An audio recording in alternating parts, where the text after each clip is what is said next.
Hey guys, and welcome to another season of the Ask People podcast. I'm your host, Savia Rocks, and in this season, we uncover the remarkable power of genuine compassion and insightful vision. This season, we're here to show the world that we, as individuals, are the brand, regardless of misconceptions. Join us as we go deep into the inspiring journeys of our guests, each one a testament to the impact and influence of kindness and creativity. Don't just take my word for it. Hear their stories, feel their passion, and discover the transformative potential within us all. So stay tuned as we shine a light on the truths that connects us and inspires change. Hey, my name is Aaron Roach Bridgeman. I'm a TV presenter, documentary maker, spoken word poet, and a behaviour specialist. And I am here on the Us People podcast with Savia Rocks.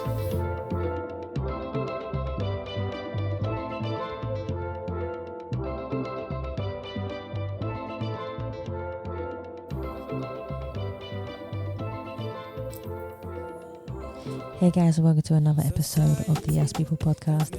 I'm your host, Savia Rocks, and today I am humbled to have Aaron here with me, who is a TV presenter, a very chilled out one right now, which I'm actually, no, it's nice. It's actually really nice to have someone who's really chilled out. Aaron, I want to thank you so much for taking your time to come on the Ask People podcast. How are you? I'm well, thank you. I'm well. Give thanks, give thanks always. I'm well, man. Things could be so much better, but the things could also be so much worse. So let's just be thankful for where we are, man. That's How are you? True. I'm really well. I think even before we started recording, when we spoke about frustration, there are days when you do feel abundantly frustrated. And it's true. It's so true. And your mind is telling you to do one thing and your body is telling you to do another.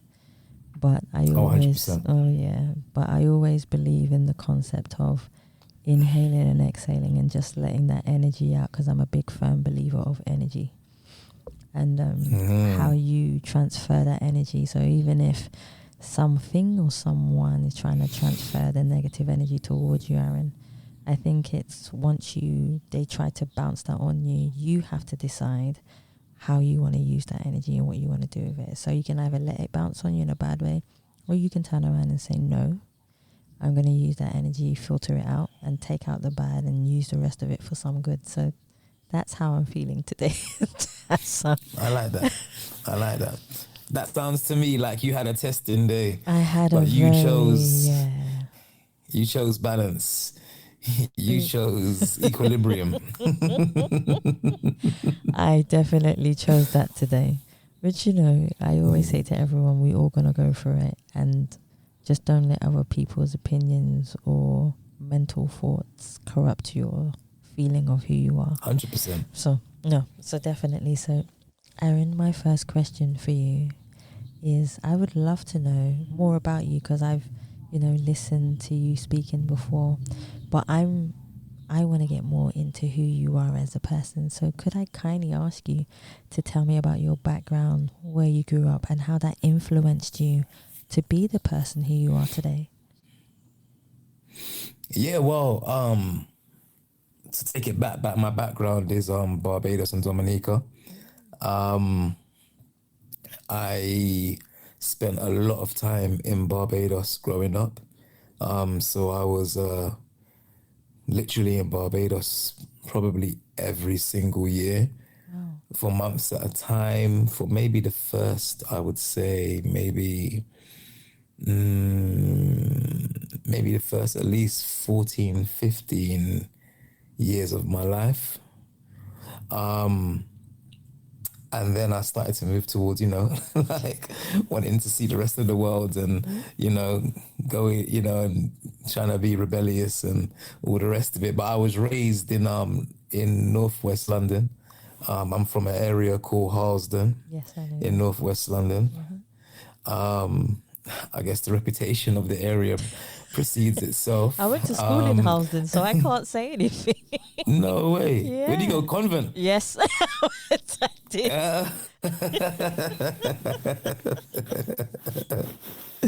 Yeah, my sister went convent. No. Sorry, my sister went to the primary school convent, Yes, the and one then she next went door. to Yeah, that's the yeah, one. the secondary school that I went to.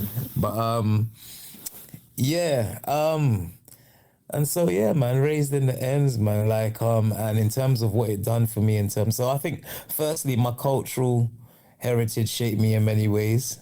It created a sense of pride in me. It gave me a sense of understanding of where I'm from, especially being, a child of, well, I say immigrant parents, but one immigrant parent, because my mum is also from Barbados and Dominica, but she was born here, but then went to school in Barbados and Dominica. But my mum is very English. If you listen to her speak, she's very English.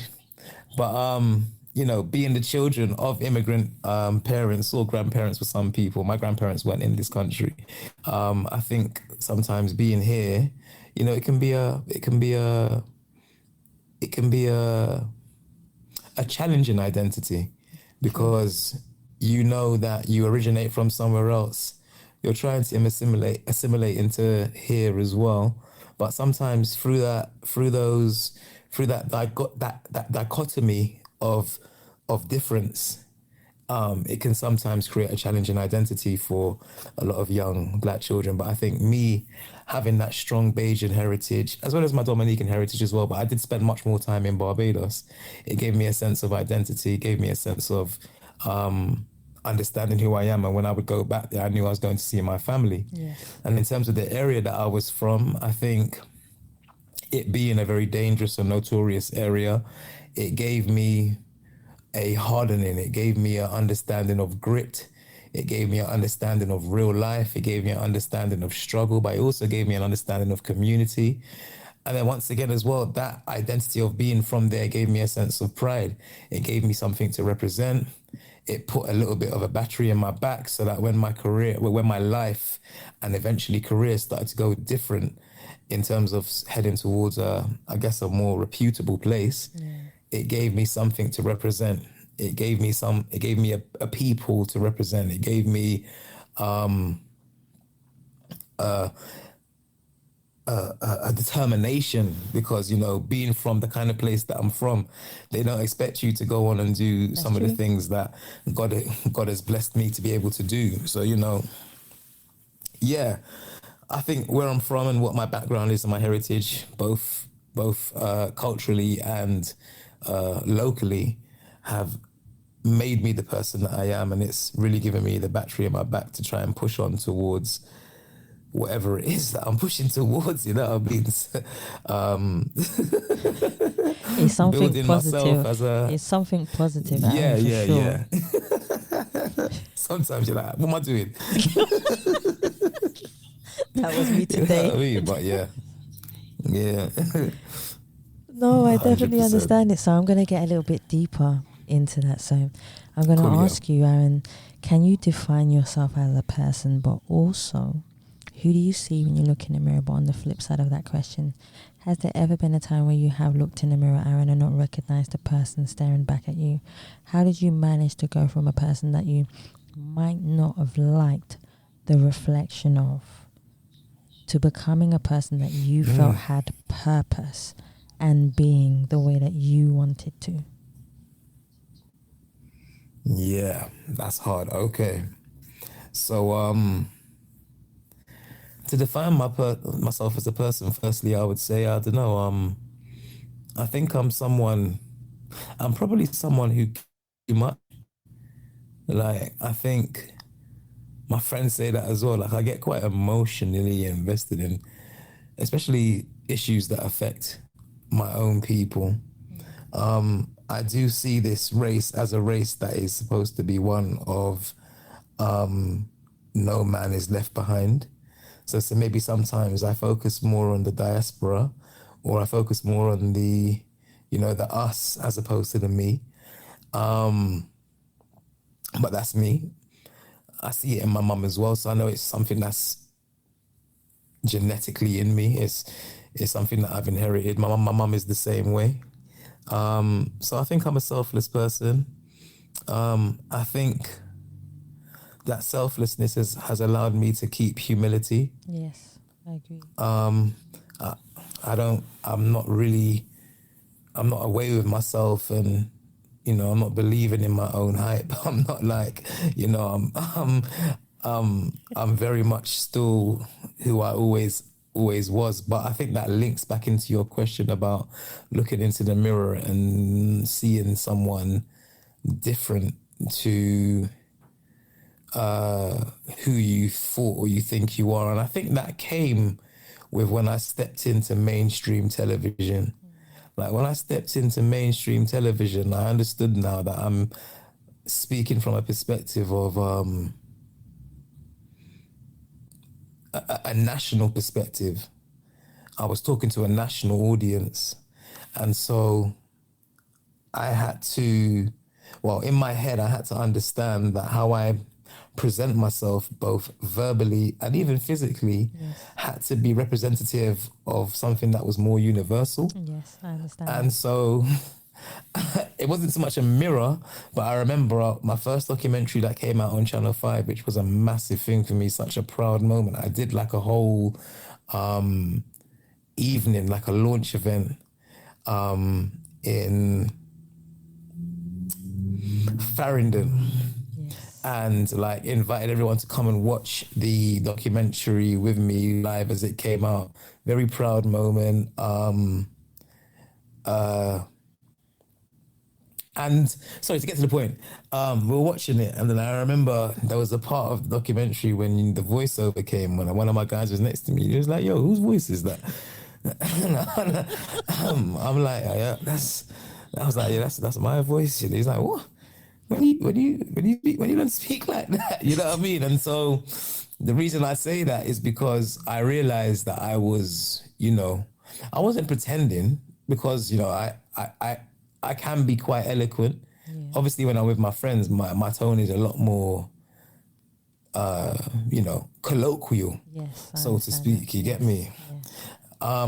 But I also understood that the colloquialisms of Northwest London will not be understood by someone in the rural areas of the Hebrides in Scotland. And these are going to be the people that are watching as well. So to link it back to your question, when I stepped into mainstream TV and started doing appearances and doing these TV shows, I think there was a time when I was watching it and I was like, that voice is not my authentic voice. Yes. But I understood that voice was playing a purpose. There was a bigger picture, a wider picture that was beyond me. Like everything that I've done has been beyond me. Like those documentaries were not about me. I was a conduit. I was communicating something to a wider audience from a more authentic tone, an experiential perspective. And so me making sure that I speak in as clear a way as possible was not so much me not being the person who I am. It was serving a purpose. But I think there were times when I was like, raw, am I cooling a bit here by doing this? Am I not being myself? But I was being myself, but I was just being a well-spoken version of myself. And I think the bigger picture is that a lot of stuff that I was covering, which was a lot of issues about young people, violence, crime, inner city areas, drugs. A lot of these narratives and stories that were told from a sensationalized and very much demonizing perspective. My whole thing was, I'm going to give you an authentic voice who's come from it, and not justify what happens, but give you the genealogy to it, give you the understanding of how, when, what. You know what I mean? Not just, oh, look at these kids who are doing that. No, but look at these kids that have done that. But what's happened? How did they get there? What are the issues that is affecting them? And, telling that story from a more authentic perspective. And so, yeah, that's what it was for me. I think at times I was like, raw, I feel like, am I playing the sellout? But I knew that there was a bigger goal here, a bigger representation. And I hope that was received and understood by most. I feel like it was, but I hope it's understood for what it was. I think you actually even shocked some of your friends by the way that you articulated yourself within the documentary.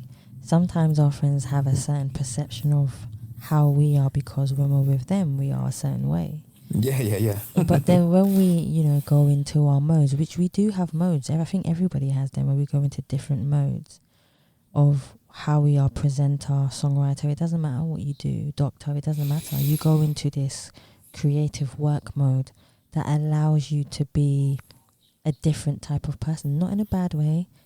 It's just the way that you feel represents what you need to show. And I think we all 100%. Have that, Aaron. I think we abundantly all have that, which is a really good way. And I was also going to say to you, at the same time, it's good to have people like ourselves on TV, because it shows people that they have someone to look up to, and B, someone actually looks like me that's on TV. 100%. That's very important. Yes. Yes. And I'm sure when you were younger, we might not have seen a lot of us on TV.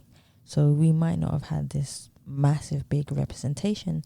But now, because we are more on TV and we have podcasts, we have TV presenters like yourself doing great things, it gives the other generation who are coming up, and even older generations, a more open-minded perspective to understand that it can be done. And them coming down from where they were, whether it's the Windrush or wherever it might be, was not in vain. And I always say that it doesn't matter where you come from, it doesn't matter your culture, we all can have a chance.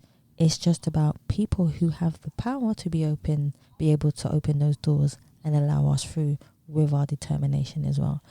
So it's good that you've decided, look, you want to do this, which leads me actually to my next question in the terminology of, Aaron, what made you decide to be, I think I know the answer, but what made you decide to be a TV presenter? There are some things I've picked up from you already, especially when it comes to the emotional side of you. For example, you say you are emotionally invested in what you do, which is it's a beautiful thing to have emotions, especially from a man's perspective. But please do tell me the reason why you decided to go into TV and how you use your emotions to articulate what you do and how you do that. If I'm really honest with you, I didn't choose it. It was chosen for me by I said that the some other of the amazing but it was chosen for me by some of the amazing people that I had around me. Like when I came out of university, I ended up meeting when you come out of uni, you're trying to really work your especially as a creative, you're trying to work your way through this, and how do I do something now? And I met some people. So firstly I met some guys that were doing a short film, and then I met the guy who was filming it. He said that there was something in the way that I speak that he just resonated with, and he said he wanted to do something with me where maybe I presented something. And the funniest thing is I met him as an actor. I was acting in this short film. It was me and Arnold Ocheng, actually. Arnold Ocheng, who's a massive actor now. He just finished doing the series of Tom Hardy and Helen Mirren, Mobland. Yes. I think it's on Apple TV. It was me and him in the short film. But the guy wanted to do something with me, and we started doing like a news flash. We used to film it in Brixton. And then through him, I also met, no, not through him, but around that time, I also met a group of young ladies who were doing their own events. And I used to host an event for them. And then they sat me down one day and said to me, look, we want to manage you as your management team. And I was like, if you want to waste your time, that's fine. Aww, you know what I mean? Don't say like that. And then they got me booked by another Irish lady who was putting on an open mic show, who ended up kind of taking it upon herself to work behind the scenes for me. and then did an application for me on my behalf to SBTV to become a presenter for them, and I ended up getting selected for that competition. So all of these people around me were seeing things in me that I didn't see in myself, Yes. but I allowed them to guide me, or I allowed them to bring me towards opportunity. And when they put me in the face of opportunity, like God had my back, and I was just knocking these opportunities out of the park. I think it was just the young fearlessness, the young having nothing to lose-ness, like, Yep. and so that is how presenting kind of came about, because it wasn't really my plan. I didn't want to be on camera in that way, to be honest. I didn't want to present. I wanted to be a journalist. Okay. That was my aim coming out of uni. I wanted to be a journalist. I did some work experiences with like some quite well-known establishments like the Times newspaper, Total Film magazine, another magazine called Start Your Business magazine, who also had a TV station. And yeah, man, the rest is history. Thank God for those amazing people who had faith in me more than I had in myself. They really helped me to go on a path that I didn't even really have for myself initially. Who have been some of the most inspirational people in your life? It's the reason why I kind of asked this question from a different perspective. There are teachers. Sometimes you go to school and there can be a teacher who sees a potential in you that nobody else sees.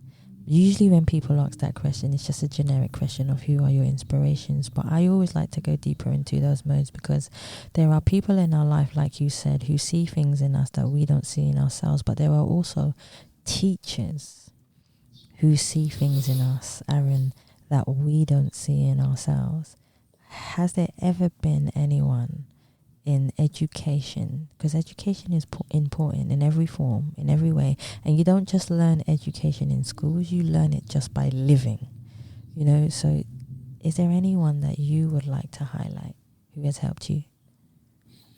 Yeah, man. Big up Mr. Garner. I like that. Mr. Ella. I hope he's still alive. Mr. Alan Garner. Like, he I was bad. You might not believe this or not, but I was a bad little youth still. I was a little bad breed. And so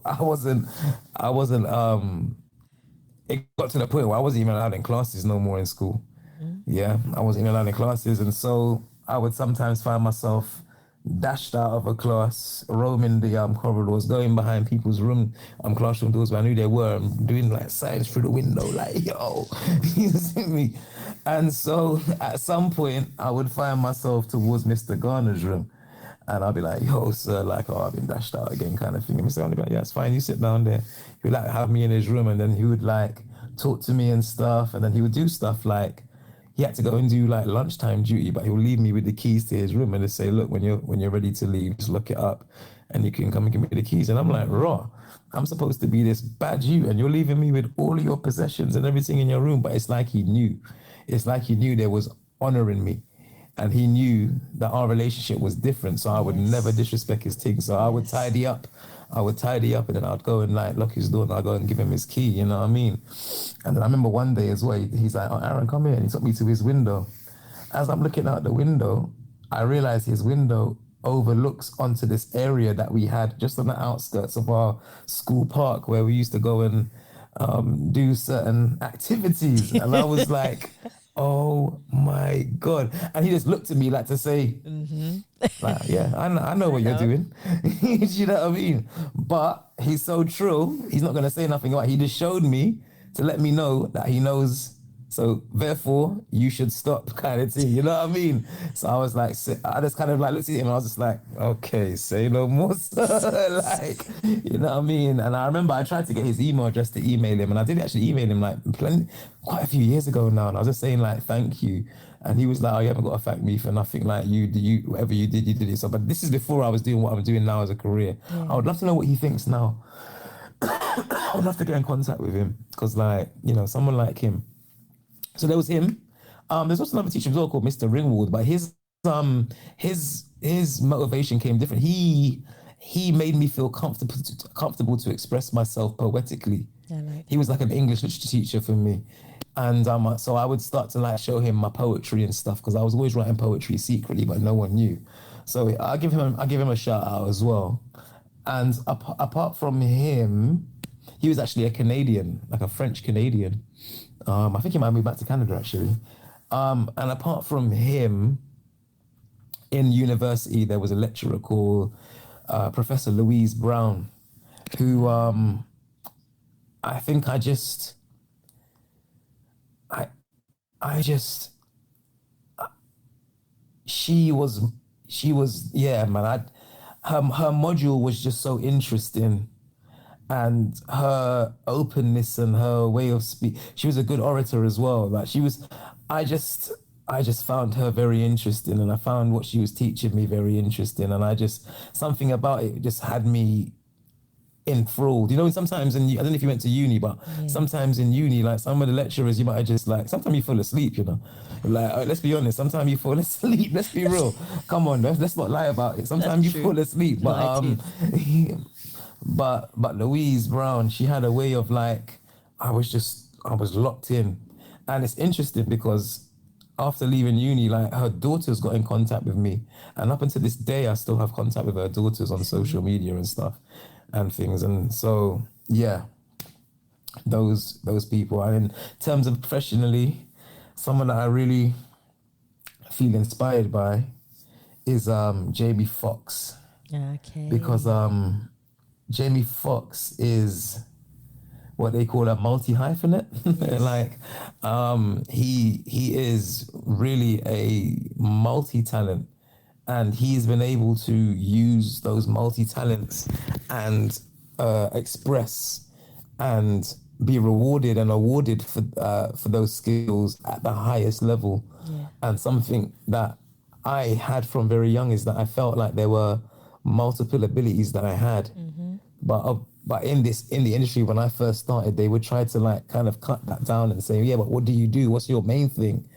But someone like Jamie Foxx showed me that you can have multiple abilities. You can. And you can utilize and use them at the highest level. And I just really sincerely respect that. See, that's how you know, that's when you learn about yourself. You know, you can have multiple abilities, and people will try and put you in a box. They often do. Oh, yeah, they did.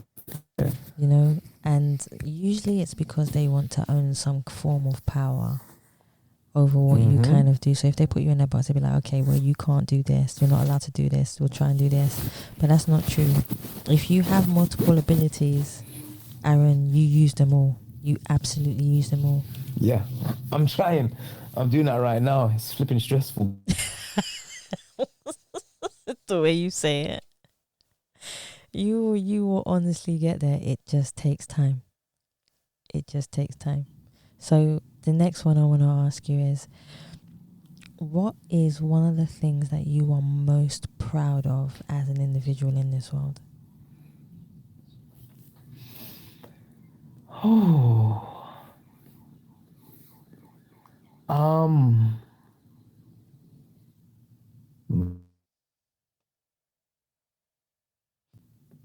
Do you know what? Yeah. I think on an overall level, I think I'm most proud of the turnaround, because being the kind of unruly child that I was, it could have so easily been very, very different. I understand. So I think I'm quite proud of that. Like yeah, there was I used to do talk. I still do them. I do talks where I talk about my journey, and I call it from troubled teen to TV screen, because it tells you the story of coming from where I came from to doing what I do now. And it's, it's quite interesting. There's some major learning points on my journey, some major trauma points as well, unfortunately. But I guess I'm proud of that, and especially for my parents' sake, because my mum specifically, like all the embarrassment, all the coming down to school, all the like acting up, and then now to see her son, pursuing his dreams, and something that she thought that I was absolutely crazy for trying to do. She thought I lost my mind when I told her that I'm gonna leave my job and try and focus my energy on pursuing this dream. Because, you know, I always tell people that, you know, immigrant parents like Caribbeans, Africans, Yes. Mm-hmm. even Asians, they don't believe in dreams. Like, what is a dream? They believe in trades. Yes, You that's know what I mean? They believe in, doctors, you know what I mean, in lawyers, skills. electrician. Yeah. Yep. So exactly. So I went against the grain, and it's nice for her to see what it's come to, and you know, not have to worry about me no more. And I guess specifically the thing that I'm most proud of is my first documentary, One Punch Killers, that was on Channel 5. I'm proud of it because I was able to incorporate poetry into it. I'm Yes. proud of it because I was able to perform that poetry in the estate at the bottom of my road where I grew up in Harlesden, and film the intro to that documentary outside my front door in Harlesden, in the house that I grew up in. And then, not just that, for that show to end up becoming the second highest viewed show on Channel 5, I believe, at that time Yes. in that year. The only thing that beat it, I believe, was Celebrity Big Brother. And that's how you know it was a long time ago, because I think Big Brother's been on about two different channels since then. You get me? Like, um, so yeah, that was a very pride-filling moment. That documentary was receiving all types of rave reviews from all different publications. It got me called into TV shows. It got me called into the Houses of Common. Yeah, that really sparked off my journey in a way that I could never have predicted. See, this is what I love to hear when change happens. So when I throw this next question at you, you're going to be like, oh, okay. So a lot of the time, we are judged based upon how we look, how we articulate ourselves, which we've been speaking about. So if I took the word judgment out of the dictionary, Aaron, and I said, you don't have to deal with any judgment anymore, or it doesn't exist, what do you believe that you would have done differently in the world knowing that judgment does not exist? Whew, that's a deep one. Jesus Lord, that is a deep one. All right. So if judgment didn't exist, what would I have done differently? Do you know what? Mm-hmm. If judgment didn't exist, you know, I would have I would have probably been showing my passion for performing and stuff a lot earlier, and been a lot more out there with it. Like, from the fact of, like, when man was MCing and not really wanting everyone to know, we're just kind of keeping it amongst our collective, and those that knew, because that was the mentality. Like, when you come from the hood, you're not trying to be out there, out there. It's like when you come from the hood, it's like there's a whole way of being. Yes. Like, there's a whole status quo that you need to stay within. You're not trying to be bossy. Even though we come from a place where it's like, yo, you know, man, I have this, and yo, check the new trainer, and yo, you see my new shade them, and you know, like all of that, like that is a part of who we are. But I think personally, you don't try to step out of the box too much. So Yes. for instance, like my friends never really know that I wrote poetry until many years later when I started performing it. My friends never knew that I could sing. I Mm-hmm. could sing from a very young age. Like, I had a little I had a little ear for tone and for notes. Like, and some people don't know that till now, that I can hold a little tone. They're gonna know now because in my new show I've had to do a whole heap of songs and stuff. But that will come in time. That will come in the start of next year. I would have showed that I like to perform in the way of acting. Yes. I would have, do you know what? I would have just allowed my creative and performative self to have been a lot more out there and open from a lot earlier if there wasn't judgment. But like I say, when you come from a certain place, it's like you have to stay within a status quo. Like, even being a presenter, when I first started doing this, I was worried about how I was going to be perceived and accepted back in the kind of places that I'm from. I was so surprised when the man them were really embracing it, and I was like, oh, raw. This is amazing, Like, yeah. See, this is what I like. If there was one quote that represented you as a person, what quote would you choose? And why would you choose that particular quote, Aaron? I think the first one is aspire to inspire. I like that one.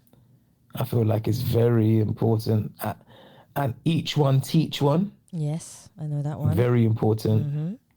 We we have to pay we have to look after the youth them, and we have to teach them. We have to use our experiences to help them get the understanding even earlier than we did. Yes, that is true. I think I think another one is Gay Boss.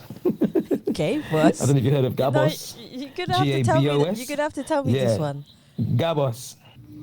The game ain't based on sympathy. Gabos. Okay. The game ain't based on sympathy. I think it came from America. But growing up how I grew up, it's like, listen, the game ain't based on sympathy. You need to if you're looking for someone to feel sorry for you, Mm-mm. you're Mm-mm. wasting your time. The Yep. game ain't based on sympathy. But that part, that one is one that's more personal. I'm a bit more. That's a bit more of my tuggy side. You get Yes. me? My tuggy side. That's like a personal one. Like, the game ain't based on sympathy. And so what have I got there? I got each one teach one. Yes. Inspire to inspire, that Mm-hmm. was. And there was one more that I was gonna tell you, but oh, what's the one I was gonna say? I can't remember. I think it was we're here for a we're here for a good time, not a long time. That's true. So that that being said, it's like, look, try to enjoy yourself. Try not to be too hard on yourself. Mm. We don't know how long we've got. Like my best friend is no longer here. What I mean, one of my best friends is no longer here, and I haven't had him for a good few years now. Like I don't know if he knew that he was gonna go that early. You know what I mean? So we're not here for a long time.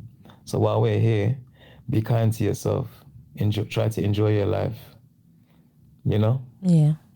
That actually sounds really sentimental as well. I can just pick up on that.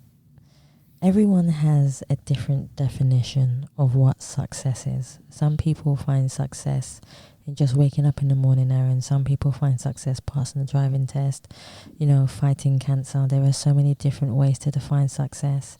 But I would love to know, how do you define success to you?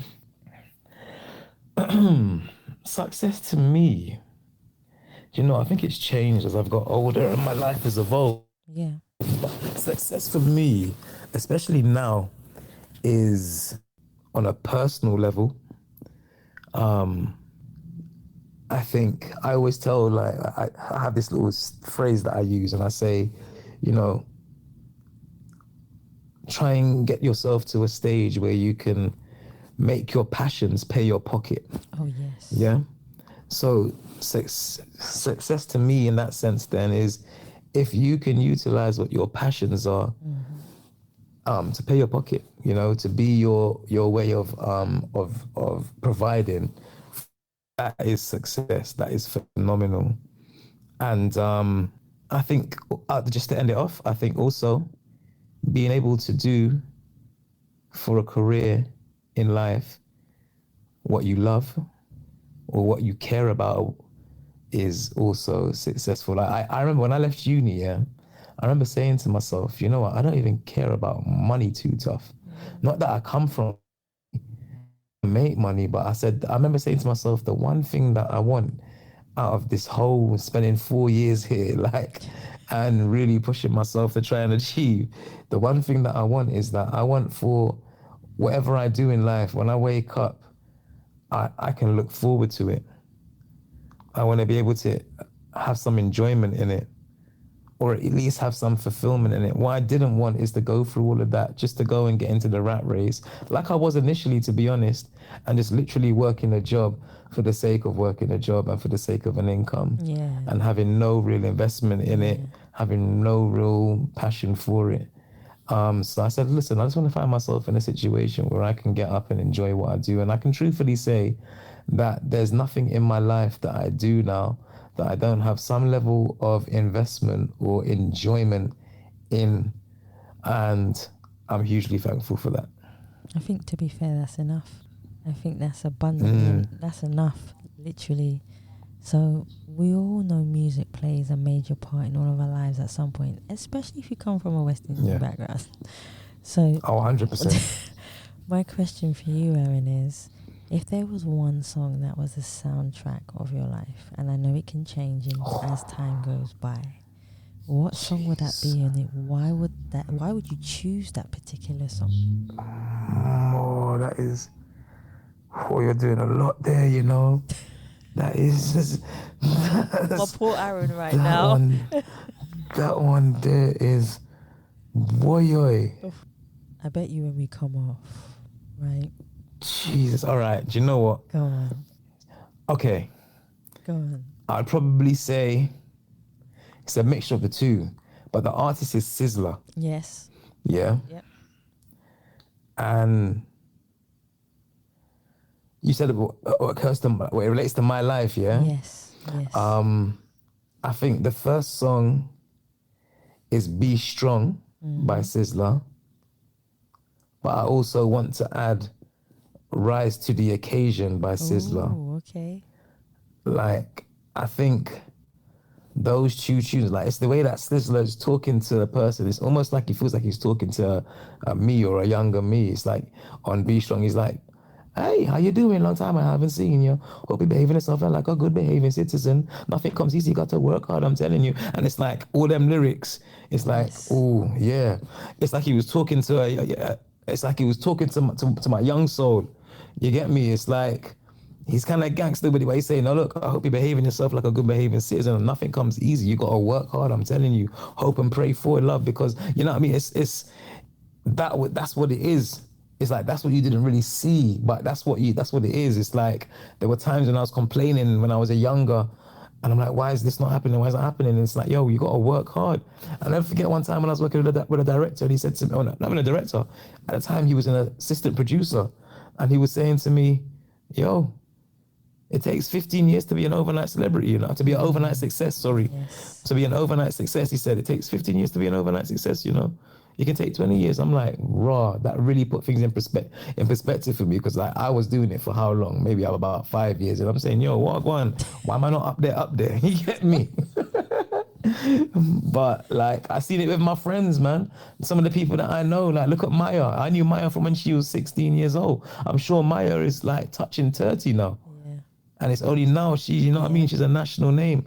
My girl's been grinding. My girl moved to London from Bristol and she's been grinding, you know, and there's many other stories like that as well that I've got of people around me and people that I've grown with in this industry.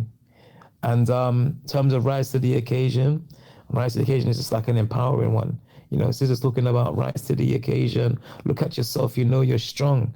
You get me? It's like no one can stop you. You get me? It's like, okay, let me not forget. Let me rise up and let me remember who I am. Yes. And so those two songs for me would be soundtracks.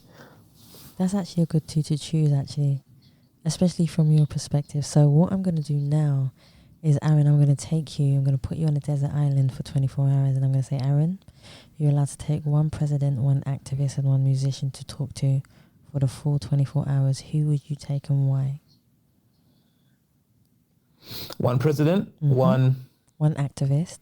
One what? One president, one activist, and one musician. All right, the president I'll take is Mia Motley. Yes. From Barbados. Yes. Just a very powerful, incredible woman who I believe is changing global politics and also changing the perspective of females in politics. Yes. Because for far too long they thought that females are too emotional to be in politics, but she's coming and showing you that she is more logical and more foresight driven than any male politician that I've seen in my life. Yes. Activist. Jeez. My gosh.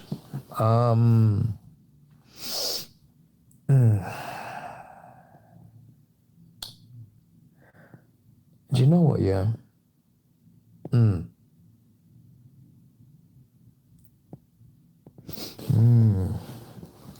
That's hard. I like the fact that you're thinking like that. Yeah, that's hard. I think I'm drawn between Malcolm X, Marcus Garvey. Oh, okay. Akala. Oh, you're giving us some good ones. And yeah, and Dr. Umar. I love Dr. Umar, you know. I love Dr. Umar. Oh, now Dr. Umar, because I'm not gonna get too much into it, but I'm loving that perspective that he has, and I'm loving the way that he loves his people, Oh especially his man. queens. Yes, I he love sure that. does. Um, um, Akala, because what a great mind. Mm-hmm. And I've met Akala, but I've never had a chance to properly sit down and have a proper conversation with him, you know. And that's something that I'm not happy about.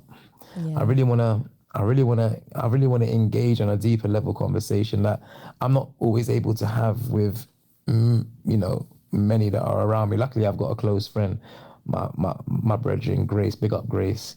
We have those types of conversations. Marcus Garvey, because I really want to know like what it took to have that perseverance and that strength of mind and character and ideal in that time.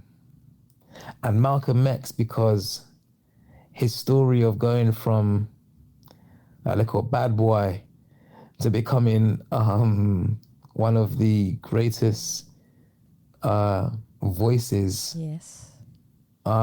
for racial equality and for black empowerment that we've ever seen in historical times. So different reasons, but those I'd have to choose between those. I think, yeah, it's hard. Oh, musician as well. You said Yeah, one musician too.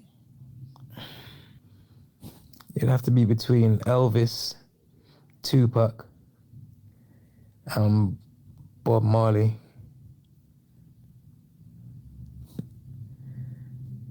Just some of my favorites, to be honest. I want to really quiz the minds, especially of Bob Marley and Tupac. Elvis, I'm just a fan of. I just want to see what he's really like. They said he likes black people. Oh, he I want did. to find out. Yeah, I think he did. Because he was really close to, I can't remember his name now, it's gone from my head. I think it was it Sammy Davis Jr. That's the or one of one, them he yeah, was it's one of them. close to, Yeah. or one of them, yeah. He was really close to them. And Yeah. the fact that black people embraced Elvis even when he came to the neighborhood. You know? Yeah. Yeah, that's what I'm trying to. Because he borrowed a lot from because he was raised in his mom. Him and his mum had to move to an area that was for poorer people, and obviously Yeah. a poorer neighbor at that time would mean a black area, and that is where he picked up those rhythms from, and he Yes. heard those types of riffs and those types of you know. Acoustics that he wouldn't have been privy to not being around it, and he incorporated all of that and put it into his own style. That's why the So, you know, TV people say that people... he teethed. Yeah, people say that he teethed, but actually I don't think they realize that, you know, he was inspired by. I think it was more he was inspired by, and then the other TV stations were saying he was playing, devil music and all that stuff. But I think, like you said, yeah, remember, and the dance moves and all that stuff. And it's just how we use our body to express ourselves in music. We have just a different way. And we use every body part. We use every body part. Yeah. When them man they started gyrating, yeah, them guys started falling over. You know what I mean? They had never seen a gyration before, but where we come from, gyration is just a natural part of our everyday. Yes. You know what I mean? You might gyrate in the kitchen. You know what I mean? Like, I'm sure many of us do.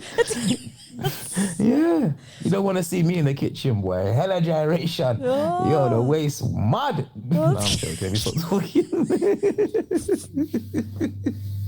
You're lucky you don't have soca. You're lucky you didn't incorporate soca in the music too. Oh, that would have been another level. Oh, mate. Listen. Oh, dear. No, that would have been Lord. cool.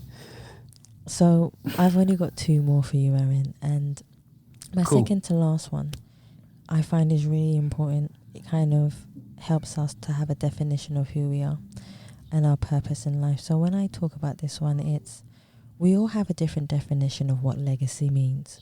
Some people believe that legacy is when we pass away and we leave the memories that we have behind for other people to collect, remember, or just inspire other people from.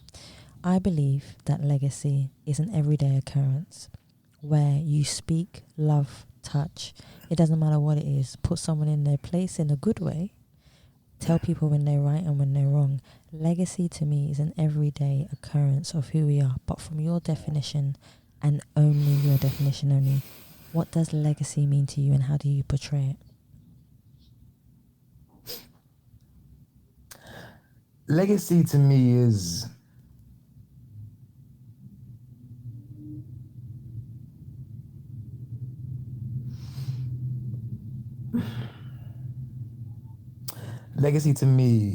the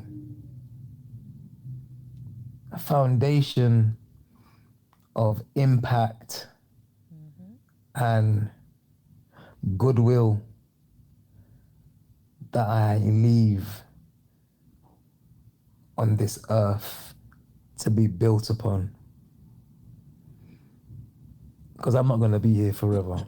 But I need to at least start something that can be built upon. So I guess from my professional perspective, what does that mean? That means, like, look, it was very hard for me to penetrate this industry. Very, very, very hard. So there's no point me doing what I've done if the next young little Aaron with a dream of possibly doing something different and being a voice and being a conduit, a mouthpiece for a people on a national scale on TV. If his journey is just as hard as mine, then I've failed. There's no legacy there, So my legacy is making sure that those that come after me have a much easier path to get towards where they want to get to, so that more can be that. It shouldn't feel as lonely as it feels for me. You know what I mean? It shouldn't feel this lonely, and it shouldn't feel this hard to get there. I've seen many people as well on my journey. We're all pushing together, but not many people can maintain it. It's hard. I've had to be like, today someone told me the definition of insanity is doing the same thing over and over again and getting the same results. I must be insane then, because I was doing the same thing again and again and again and not getting the results. But one day, I always tell people, if you keep knocking on a door, if you keep pushing against an opening, it has to eventually budge. You know what I mean? And luckily it did, but I don't want for the next to have to go through the same stress, trauma and depression that I had to go through to get here. So that's legacy. And I think on a more personal level, my legacy is my child. Yes. My legacy is, my child and my children, hopefully one day, my seeds. Like right now, it's just my daughter. You get me? She is my legacy. But hopefully I can add more to her. And that is the most powerful legacy. I think that's enough. And I think that's a nice way to even end the podcast as well. So my last one for you, Aaron, is I would love for people to be able to find you, to watch what you do, to see more of who Aaron is and how he does his thing in life, for life and with life. Could you tell us where we could find you?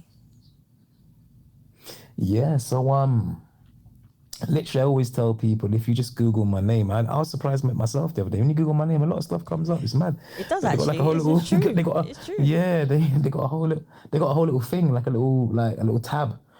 Like TV presenter. I'm like, it does, yeah. Do that? Like, that's it. Like, you know what I mean? So, you know what I mean? It's like mad. God bless them. It's like you surprised yourself just saying that. Yeah. It's probably AI or something, though, isn't it? Like, they always get a funny picture. They get a picture of me doing like this. Some funny picture of me like this. I'm like, I look a bit weird. Like, you know what I mean? But it is what it is. But yeah, to find me, like, my name is Aaron Roach Bridgeman. AARON, Roach like a cockroach, and Bridgeman as in like a bridge and a man. Yeah, like Google it, and big up the people at Google. They make sure that they can direct you to all of my profiles and a lot of the stuff that I've done and doing, and there's more to come. I'm working right now. I'm going to be working all through this year, but early 2026, you're gonna see something that maybe a lot of people that know me professionally I've never seen before, but I'm very excited about it. It should be good.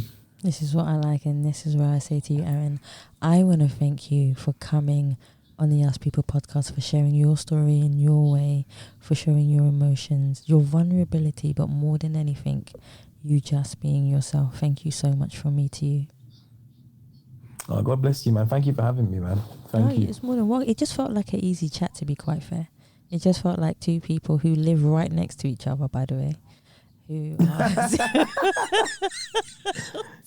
Whereabouts are you from? Where are you from? I am literally down the road. So I'm in I will say near Labber Grove. That's what I will say. Okay. Yeah, literally. Okay, cool. So cool. All right. I'm literally down the road. I can most probably shout your name and you might hear me. But well, I'm not in Harzen anymore. I don't live in Harzen anymore. Okay, well, yeah. But Harzen is definitely home, though. It's definitely home. No, that's definitely somewhere where I am. So, Aaron, thank you so much. And this is where I say to you guys, thank you so much for listening to the Ask People podcast. And please remember, you can subscribe and leave us a review on Spotify, iTunes, Google Play, or any other platform that you prefer listening to. You can also donate to the Ask People podcast to hear more inspiring stories by simply going to the Ask People podcast website and clicking on that button where it says community. You can also connect with us every Thursday, where we play a pre-recorded version of the Ask People podcast, which is repeated from the Tuesday, where we play the pre-recorded, most up-to-date version of the Ask People podcast for you. And you can watch that on Thursdays at 8 p.m. UK time, and on Tuesdays where it goes out live, and on Wednesdays at 9 p.m. UK time on Heart Songs Live for you to be able to listen to. And the most important part, and this is where I say thank you for listening. Stay happy, stay positive, and as always, please continue to be kind to one another. Take care. Society has made me want to validate me from my illusion that awaits me, from how the people will perceive me. It's my illusion that awaits me. We fight our war with ourselves. Our mental health is silencing us from our heart. Social media is taking our time from connecting with each other soul to soul. Why we dance on TikTok, strike a post on Instagram, fight the web on a Twitter feed, link a thing on Snapchat. Why we dance on TikTok, strike a post on a Instagram, fight the web on a Twitter feed, link a thing on Snapchat. That me say kindness. Yeah, man. It's important, man. Nah, it's true, man. And that me say, man, kindness. Be kind to yourself, man. It's not a joke. Out here is some treacherous times. We fight in our war with ourselves. Our mental health is silencing us from our heart. Social media is taking our time from connecting with each other soul to soul. Why we dance on TikTok, strike a post on Instagram, fight the web on a Twitter feed, link a thing on Snapchat. Why we dance on TikTok, strike a post on a Instagram, fight the web on a Twitter feed, link a thing on Snapchat. Why we dance on TikTok? Why we dance on TikTok? Why we dance on TikTok? Why we dance on TikTok? Why we dance on TikTok?